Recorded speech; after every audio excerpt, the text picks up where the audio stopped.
पतंजलि के भ्रामक दावों वाले विज्ञापन मामले पर सुप्रीम कोर्ट में सुनवाई आज। रामदेव बालकृष्ण होंगे पेश। पिछले सुनवाई में दोनों ने मांगी थी माफी, कोर्ट से पड़ी थी फटकार।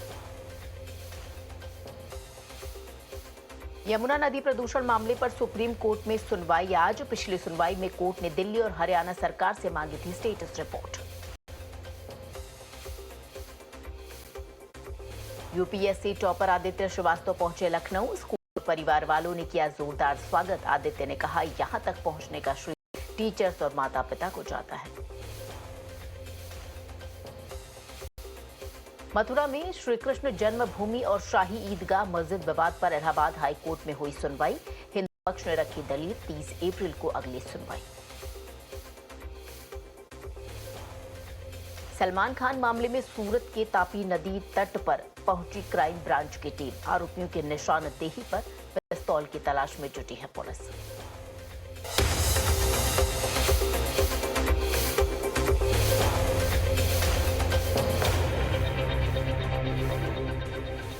गोवा बेस पर लौटी भारतीय नेवी की सेलिंग वेसल तारिणी 2 महीने में पूरा किया ऐतिहासिक ट्रांस ओशनिक अभियान।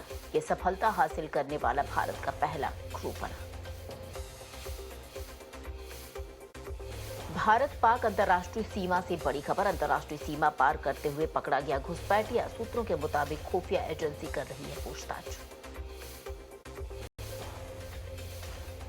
जम्मू कश्मीर के उधमपुर में कायला पट्टा कंपार्टमेंट नंबर 64 में लगी भीषण आग। मौके पर पहुंची दमकल की टीम। यूपी के बस्ती में बारात में हुआ हंगामा। डीजे के गाने पर गांव वालों की आपत्ति जताने पर चले लाठी डंडे। गुजरात के जूनागढ़ में अस्पताल में बड़ा हादसा। लिफ्ट टूटने से 5 लोग गंभीर रूप से हुए जख्मी। सभी को अस्पताल में कराया गया भर्ती। कच्छ के कुकमा गांव में महिला ने अपने 2 बच्चों के साथ की आत्महत्या। 5 साल से कम बताई जा रही है दोनों बच्चों की उम्र। आत्महत्या का कारण अब तक नहीं आया सामने।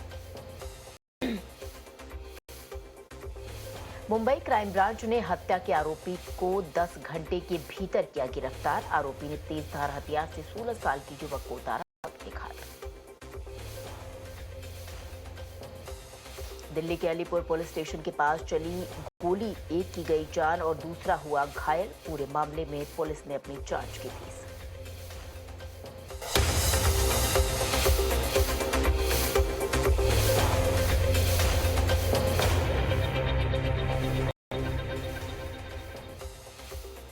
कश्मीर के बारामूला में अभिनेता इमरान हाशमी लोगों से मतदान करने की अपील करते हुए दिखाई दिए। पहली बार वोट करने वाले युवाओं से की खास अपील।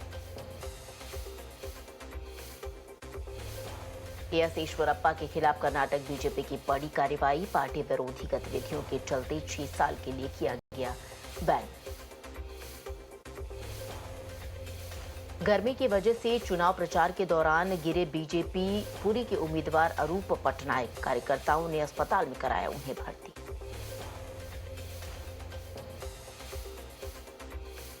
हीट वेव को लेकर चुनाव आयोग ने बनाई टास्क फोर्स। मौसम विभाग और स्वास्थ्य मंत्रालय के अधिकारी भी होंगे इसमें शामिल। हर चरण की वोटिंग से 5 दिन पहले हालात की करेंगे समीक्षा। ओडिशा के गंजम में गांव वालों ने रोकी बीजेडी विधायक की रैली। चुनाव प्रचार के दौरान सामने रखा खाली बर्तन, कहा पानी नहीं तो वोट नहीं।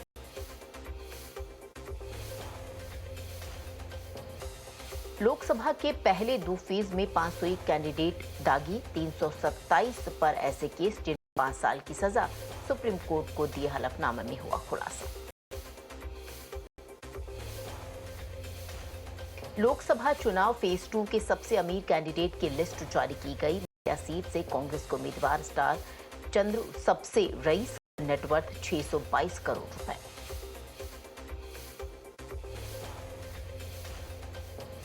म्यूनिख में पीएम मोदी की जीत के लिए मोदी का परिवार के साथ चाय पर चर्चा का आयोजन। अब की बार 400 पार का लगाया नारा।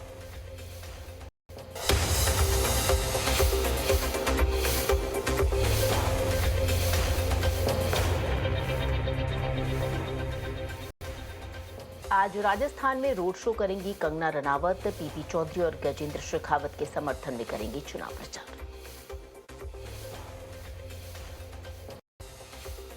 हिमाचल के बिलासपुर में अनुराग ठाकुर का हुआ समर्थन। कहा, विपक्ष की पोल खुल गई है, साबित हो गया है कैसे वो नौकरी के बदले पैसे लेते थे।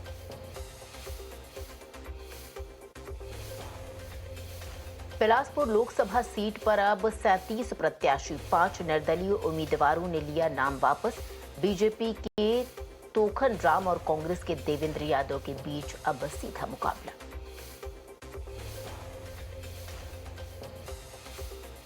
पंजाब के मुक्तसर साहिब में बीजेपी उम्मीदवार हंसराज हंस ने किया चुनाव प्रचार। कहा, मैं किसानों पर भरोसा करता हूं, मुझे चुने तो जरूर काम करूंगा।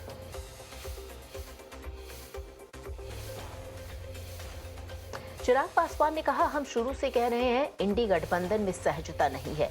पूरा चरण बीत जाता है पर आरजेडी के सहयोगी दल इनके प्रचार के लिए नहीं आए।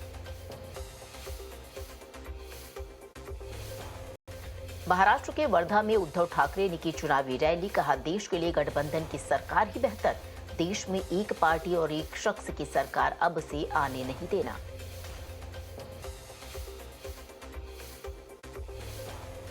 अभिनेता और शिवसेना नेता गोविंदा ने महाराष्ट्र के बुल्ढाना में किया रोड शो। भारी संख्या में उमड़े उनके समर्थक।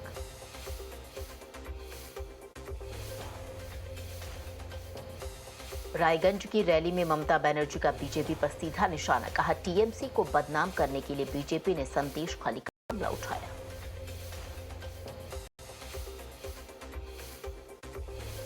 ममता का कांग्रेस सीपीएम पर भी निशाना। कहा, केरल में दो पार्टियां एक दूसरे के साथ लड़ रही हैं और बंगाल में एक दूसरे के खिलाफ लड़ रही हैं और बंगाल में साथ साथ हैं। ये दोनों दल बीजेपी की दो आंखें हैं। लोकसभा चुनाव के लिए श्रीनगर से अमीर भट्ट होंगे डीपीएपी के उम्मीदवार। पार्टी अध्यक्ष गुलाम नबी आजाद ने की इसकी घोषणा।